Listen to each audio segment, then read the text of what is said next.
Bom, todo mundo está passando por um momento na vida, por uma fase na vida, não é um momento, são muitos momentos, uma fase na vida extremamente diferente de tudo que a gente está habituado, né? Com uma série de desafios e uma série de questionamentos que são meio que inevitáveis agora. E uma das coisas que as pessoas ficam um pouco complicadas, ficam um pouco questionando, principalmente, é o que que eu faço com o que está acontecendo nesse momento, né? E obviamente isso vai depender um pouco da opinião de cada um, da experiência de vida de cada um, mas existem certos fatores que são meio que universais, que se aplicam para todo mundo dentro dessa experiência. Então, nossa geração, né, vamos dizer assim, a geração das pessoas entre zero e a minha idade, em torno de 60 anos, é uma geração que meio que foi poupada de grandes desafios internacionais. Né? Se você parar para pensar, a geração dos nossos avós, a geração dos nossos pais, para a moçada mais velha, é uma geração que teve que enfrentar duas guerras mundiais. É importante a gente ter que, para nós, para a nossa geração, essa é a primeira grande crise global, né? A gente escapou de guerras mundiais e tal, mas a gente não escapou dessa. Essa é a nossa primeira grande crise que tem uma repercussão para todo mundo. Não interessa quem você é, não interessa qual a sua sexualidade, não interessa a cor da sua pele, não interessa no que você acredita, se você é rico, se você é pobre. Obviamente, como a pandemia vai afetar as pessoas depende muito de todas essas coisas, mas em geral todo mundo, de uma forma ou de outra, está sendo afetado pela pandemia, ou porque morreu, ou porque tem entes queridos que estão doentes, ou porque estão presos em casa sem poder sair, né? E uma das perversidades dessa pandemia é que, como a gente pode transmitir o vírus não tendo sintomas, né, estando assintomáticos, a gente pode a gente pode estar sem saber contaminando as pessoas em volta da gente, a nossa família, os nossos amigos mais queridos. Por isso que é tão importante essa história do distanciamento social, entendeu? Porque a gente pode, sem querer, estar afetando e infectando, na verdade, as pessoas que estão à nossa volta, que é uma coisa realmente terrível. Então, quando a gente fala de distanciamento social e que, infelizmente, algumas pessoas no nosso país e em outros países não estão respeitando, é por causa disso, é porque a gente quer preservar não a nossa saúde só, mas a saúde das pessoas em torno da gente. Agora, existe uma tensão muito profunda aqui, porque a gente nunca teve que passar tanto tempo longe de todo mundo, né? Quer dizer, eu estou aqui falando para vocês, mas eu estou falando do norte dos Estados Unidos, quer dizer, é uma coisa. Eu não estou aí com vocês presencialmente, né? Isso aqui é o Marcelo Gleiser virtual. Então, esse distanciamento é uma coisa muito difícil para o ser humano, porque nós somos seres necessariamente sociais, né? A gente precisa existir em grupo, a gente precisa olhar um no olho do outro, não através de uma câmera, mas através de carne para carne, entendeu? De frente para frente, né? Aquela coisa da gente se tocar, da gente se ver, da gente se abraçar, ainda mais numa cultura latina, feito o caso do Brasil, ou na Itália, ou na Espanha, né?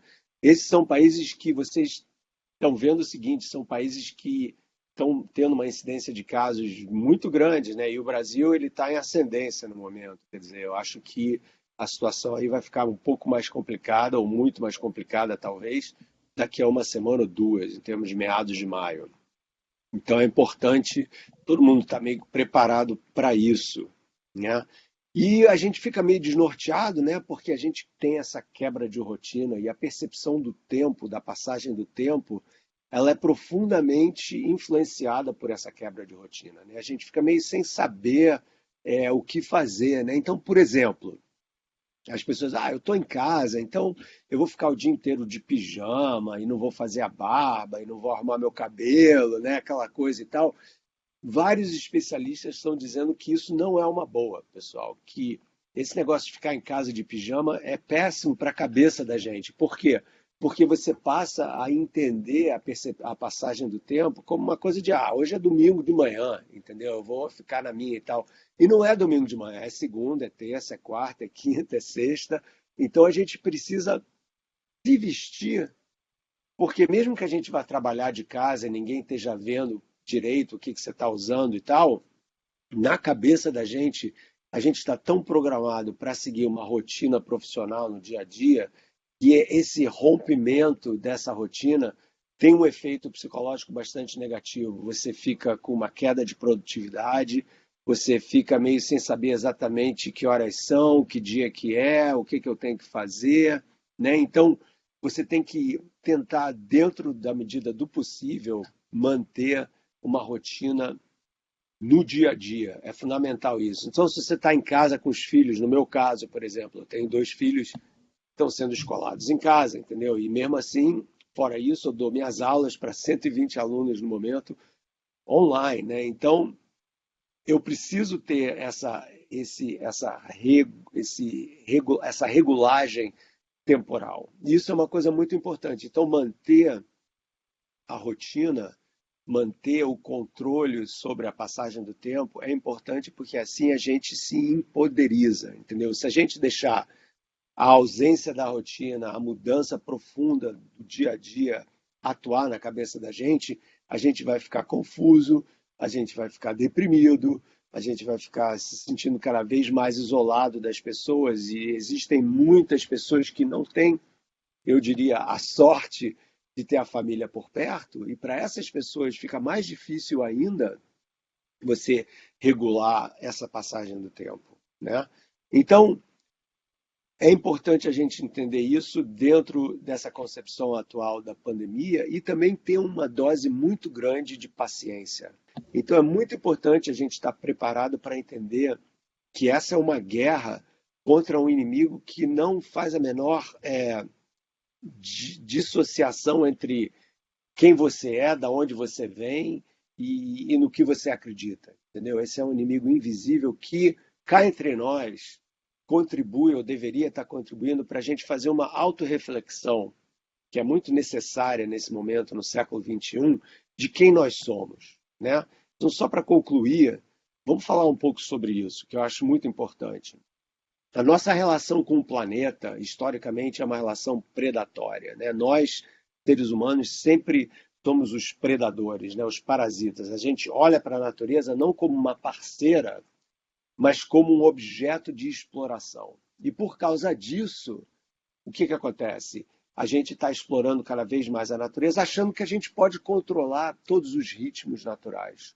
Mas é óbvio que isso não é verdade, né? Existem vários fenômenos naturais que escapam ao nosso controle, né? Desde o maremoto ou grandes tempestades e tal, e, obviamente, a briga pela vida, porque a luta pela vida ela é incessante, ela continua sempre. Então esse vírus ele não tem uma missão, eu quero acabar com os seres humanos, não é nada disso.